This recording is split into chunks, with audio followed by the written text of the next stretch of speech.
নমস্কাৰ, মই আজি আকৌ আহিছোঁ মেমুজ ব্লগলৈ নতুন এটা ৰেচিপিলৈ। আগৰকেইটা আপোনালোকে চাই কেনে পাইছে মোক কমেণ্ট কৰি জনাবচোন। আজি আমি পনীৰৰ ৰেচিপি এটা বনাম। এইখিনি মই পনীৰ লৈছোঁ, কাটি লৈছোঁ সৰু সৰুকৈ। এইখিনি কাজু বাদাম আৰু মগজ তিয়াই থৈ দিছিলোঁ, এইখিনি লৈছোঁ। এয়া আদা নহৰু পেষ্ট, এয়া খিচমিচ তিয়াই থৈ দিছিলোঁ, শুকান জলকীয়া, তেজপাত, এইখিনি পিঁয়াজ কুটি লৈছোঁ 2টা বা 3টা, আৰু এইটো বিলাহী। এতিয়া মই এইখিনি দি কেনেকৈ পনীৰখিনি বনাওঁ আপোনালোকে চাবচোন। এয়া মই কেৰাহীটো গৰম হ'ব দিছোঁ। এতিয়া গৰম হৈছে, এতিয়া মই অকণমান তেল দি লৈছোঁ। কমকৈ দিব লাগিব, পিছত আৰু এবাৰ তেল দিব আছে।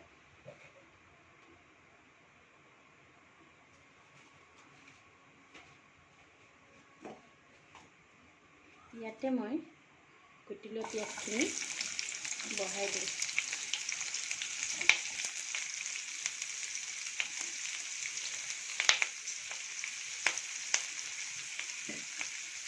এইখিনি অলপ ৰঙচুৱা হোৱাকৈ ভাজিম।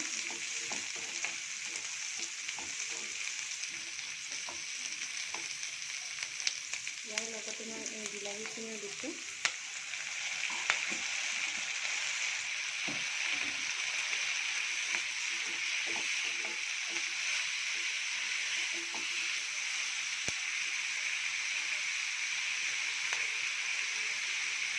শুকান জলকীয়া 3টা দি দিছোঁ।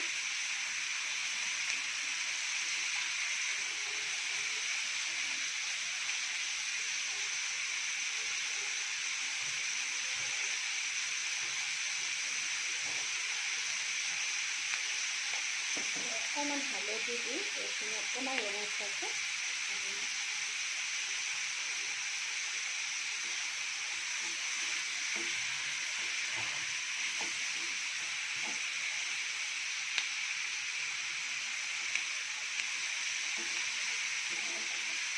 এইখিনি ৰঙচুৱা হ'লে মই উঠাই থ'ম।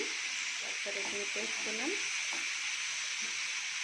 তাৰপিছতহে পনীৰখিনি বনাম।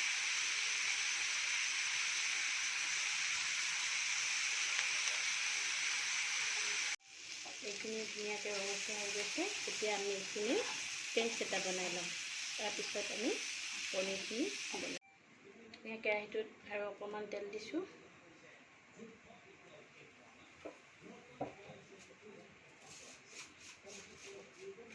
এইকেইটা পাঁচফোৰণ আৰু তেজপাত।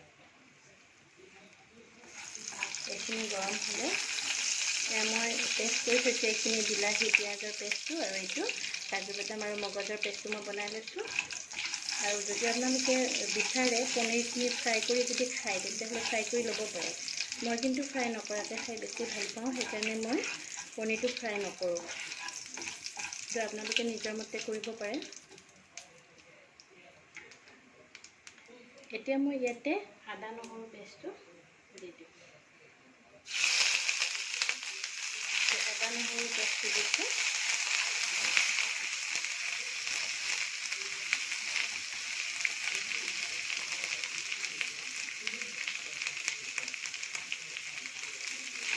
এইখিনি অলপ ৰঙচুৱা হোৱাৰ লগে লগে মই এয়া কাজু বাদাম আৰু মগজৰ পেষ্টটো দি দিছোঁ।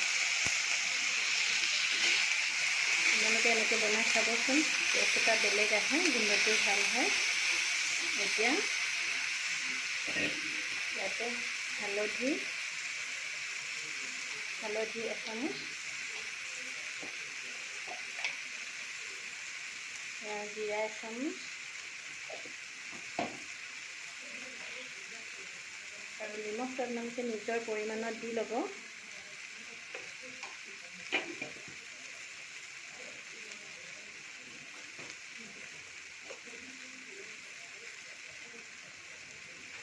যদি চব্জি মছলা আছে অকণমান চব্জি মছলা দি দিব। এইখিনি অকণমান ফ্ৰাই কৰি, বেছি ফ্ৰাই কৰিব নালাগে। এইখিনি পেষ্ট বিলাহী আৰু পিঁয়াজৰ এইখিনি ইয়াতে দি দিওঁ।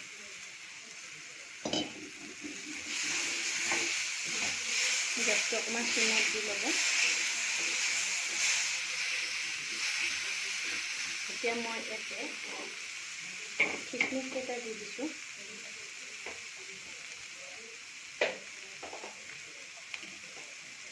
এতিয়া অলপ গৰম পানী দিছোঁ। আপোনালোকে গ্ৰেভিটো নিজৰ যেনেকৈ বিচাৰে, নিজে যেনেকৈ বিচাৰে তেনেকৈ পানী দিব। অলপ উতলিব লাগিব, পনীৰখিনি সিজিব লাগিব যে, মই সেইকাৰণে আৰু অলপ পানী দিছোঁ।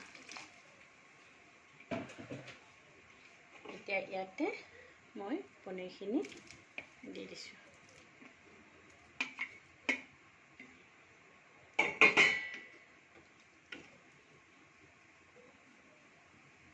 এতিয়া মই এইখিনি অলপ উতলিব দিওঁ।